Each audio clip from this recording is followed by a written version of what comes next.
ભુજની નગરપાલિકા દ્વારા 15મા નાણાં પંચ ગ્રાન્ટ અંતર્ગત નવનિર્મિત અને ભૂતનાથ સેવા સંસ્થાન ટ્રસ્ટ દ્વારા સંચાલિત મોક્ષધામનું ગુજરાત પ્રદેશ ભાજપના મહામંત્રી અને કચ્છના સાંસદ વિનોદ ચાવડા તેમજ ભુજના ધારાસભ્ય કેશુભાઈ પટેલના હસ્તે લોકાર્પણ કાર્યક્રમનું આયોજન કરાયું હતું। આ લોકાર્પણ વખતે સાંસદ વિનોદ ચાવડાએ જણાવ્યું હતું કે ₹50 લાખથી વધુના ખર્ચે મોક્ષધામ તૈયાર થયું છે।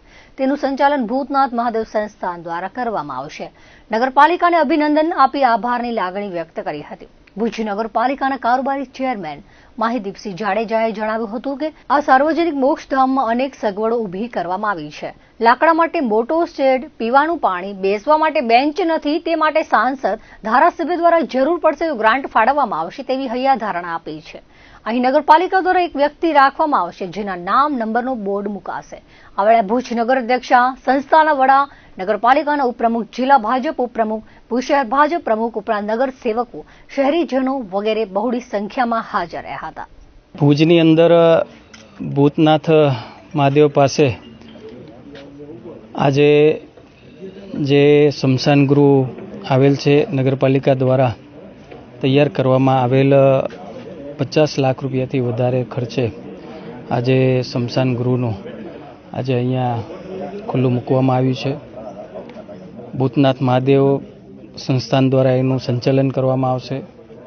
નગરપાલિકા દ્વારા આજે આ અર્પણ કરવામાં આવ્યું છે।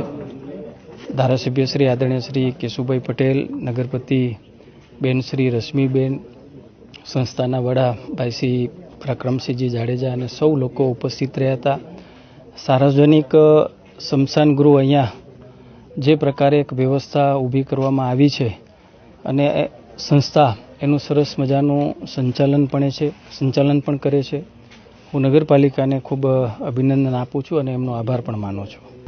નગરપાલિકા દ્વારા 15મા નાણાં પંચમાં ₹58 લાખના ખર્ચે આજે ખારી નદી સંકુલ મધ્યે સાર્વજનિક સ્મશાન વિનોદભાઈ ચાવડા અને માનનીય ધારાસભ્ય શ્રી કેશુભાઈ પટેલ હસ્તક ખુલ્લું મૂકવામાં આવ્યું છે। સાથે ભુજ શહેરના પ્રથમ નાગરિક રશ્મિબેન સોલંકી, ઉપપ્રમુખ શ્રી તથા ભુજ શહેરની ચૂંટાયેલી તમામ પ્રતિનિધિ બોડી સાથે રહી અને ભુજ શહેરના આગેવાનો, ભૂતનાથ સેવા સંસ્થાના આગેવાનો તમામ સાથે મળી અને ભુજ શહેર માટે આ સાર્વજનિક સ્મશાન ખુલ્લું મૂકવામાં આવ્યું છે। કોઈ આપણે મોટો પ્રોગ્રામ કે એવી રીતના બેઠક વ્યવસ્થા કે સાઉન્ડ કે એવું કાંઈ કરેલું નથી।